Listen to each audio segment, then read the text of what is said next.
waxee nii dafay mel ni suñu justice dafa irréprochable. Mais il n'y a aucune justice irréprochable. D'accord. Mais notre justice doit être respectée. Honnêtement, c'est juste que Madame Rokia Pedro m'a posé question, sinon il n'était même pas question, man à mon niveau, de vous poser des questions sur la justice. Mais à vous entendre parler, on a une justice qui est parfaite, on a une justice qui ne vit pas de pression, on a une justice qui n'est pas manipulée. Et le retour en arrière, c'est parce qu'il y a le droit nga def et que peut-être que yaa ma gën a outillé sax pour wax li ma nar a wax nii mais en 2013-2014 l'instrumentalisation flagrante de la CREI avec l'absence du double degré de juridiction avec le renversement de la charge des preuves tey boo toogee di ñu wax justice bi du loo xam ni mën nañ ko dégg on sent que ni c'est une justice manipulée. tey Rokia question bi mu posé par rapport ak libération Bougazelli ak Abdou Karim Gueye sénégalais yi ñoo ma yóbbante te man loolu laa gëm que dafa am justice kumbaam ndey ak kumbaamul ndey. Non, man loolu je suis pas d'accord. Et pourquoi? Je suis pas d'accord parce que justice au Sénégal bés bu ne c'est des centaines et des centaines de décisions qui sont rendues. Mais il suffit dans ce pays que mu concerné un homme public, on crie au scandale. C'est comme si on voudrait que parce qu'on est un homme public, qu'on soit hors de portée de la justice. Laisse-moi terminer. Sur le cas de la CREI, il y a un droit. Attends, je vais y venir. Argument, moi, je vais y revenir. Je vais y revenir. Allez-y. Je n'ai pas dit que notre justice est irréprochable. J'ai dit qu'elle est entre les mains d'hommes et de femmes de valeur, bien formés et qui n'ont pas moins de vertu que nous. Donc nañu xam li ñuy wax ak li ñuy def amul benn juge buy juger à partir de ce que Cheikh Sadibou Diop pense amul maintenant nous avons l'habitude sur les questions financières ici au Sénégal comme partout ailleurs en France quand des hommes politiques ou des hommes publics sont pris dans les filets de la justice on crie un complot. C'est arrivé avec l'ancien Premier ministre français. Restons dans le cas sénégalais. Non, je te dis, c'est un problème mondial d'attitude.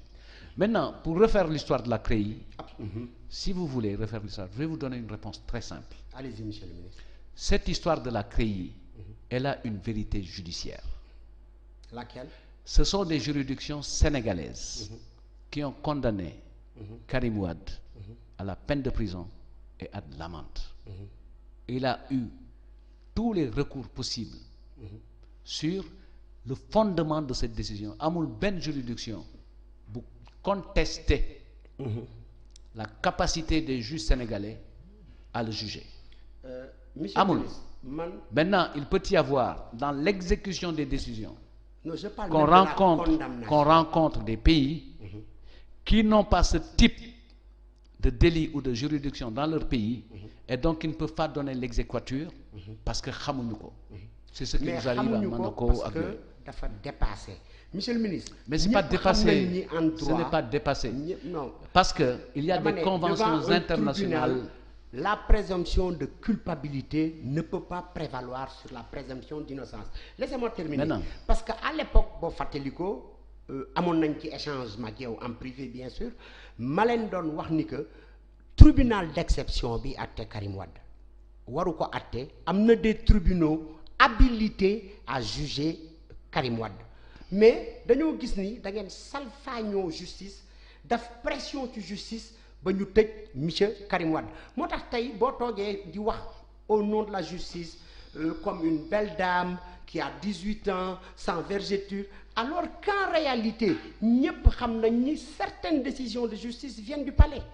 Bon, c'était le cas Karim Wade, c'était le cas Khalifa Sall. Maintenant, ça c'est pas une question, c'est un point de vue et une position que vous prenez. Non, ce n'est pas une question. C'est une position que vous prenez, donc on fait le débat man ak yow. OK. Sur cette question. Parce que vous ne posez pas une question, vous donnez votre position, je vais vous donner la mienne. Welcome. La première chose, il n'y a pas de présomption de culpabilité dans notre droit, il y a une présomption d'innocence. Comment fonctionne la CREI? Quand vous êtes mis en demeure Je suis obligé de vous interrompre. On vous donne... Car s'il y a présomption d'innocence, le renversement de la Mais charge cher, des preuves ne saurait exister, monsieur le ministre. cher, si vous voulez sur ce point faire le débat tout seul, je peux vous le laisser. Mais vous m'avez invité pour faire le débat avec vous sur cette question. Donc laissez-moi dire. Allez-y, monsieur le ministre. Je vous dis que notre système ne connaît pas la présomption de culpabilité, il connaît la présomption d'innocence. C'est pour cette raison que quand vous êtes dans un dossier d'enrichissement illicite, on vous donne une mise en demeure avec un délai d'1 mois pour justifier. Quand vous êtes dans une procédure de contrôle ou d'inspection, que ce soit l'IGE ou une autre institution, ou la Cour des comptes ou un audit, quand il y a un rapport, on vous le donne et vous donnez les éléments de preuve de justification. Si vous n'êtes pas en mesure de le faire, le dossier est transmis à une autre instance, qu'elle soit disciplinaire ou pénale. Donc c'est comme ça. Maintenant, yow bu fekkente ne da nga bëgg ñu débattre ci affaire bi, moi je vous ai donné cette réponse pour vous dire que il y a un problème qui fait débat dans la modernité de la CREI comme type de juridiction, c'est la problématique de la preuve. Mais boo ko xoolee en tant que juriste, dans une procédure de droit, il y a ce qu'on appelle les instances d'instruction et les instances de jugement. La procédure d'instruction, elle part de la mise en demeure. Sur la mise en demeure, je pense que le sieur Karim Wade n'a pas donné toutes les réponses. Mais boo xoolee le déroulement du procès, sunu culture warul sax archive loolu parce que sunu culture mooy lan, ku ñu tuumaal indil lu ko dindi dañ koy teggi. Donc on ne doit pas être mal à l'aise bu ñu tuumaalee pour ñu ni preuve yi teggi ko. Mais boo xoolee procédure bi dugg nañ ci heure bu ñu waxee débat ñu ne duñu wax. benn ñu dem ba ci biir mu ne tant que libéré wuñu kii yóbbu ko France mu faju du ma wax. yóbbu ko France mu faju bu dellu si war a jël kaddu moom ak ay avocat ñu ànd boycotté audience bi. C'est comme ça que ça s'est passé. C'est comme ça que ça s'est passé. D'accord. Aujourd'hui, la vérité judiciaire, on peut avoir une réflexion sur la réforme de la CREI, tout ce que vous voulez. Je suis d'accord. Mais li nga xam ne dama bëgg ñu xam ne moo fi ne. Karim Wade a été condamné à 5 ou 6 ans de prison, je ne sais plus le nombre d'années. Il doit 138 milliards de francs CFA aux Sénégalais qu'il doit les payer. Et il a bénéficié d'une grâce présidentielle qui a fait couler beaucoup d'encre. Mais whatever, la réalité judiciaire de cette affaire, elle est celle-là. C'est la vérité judiciaire.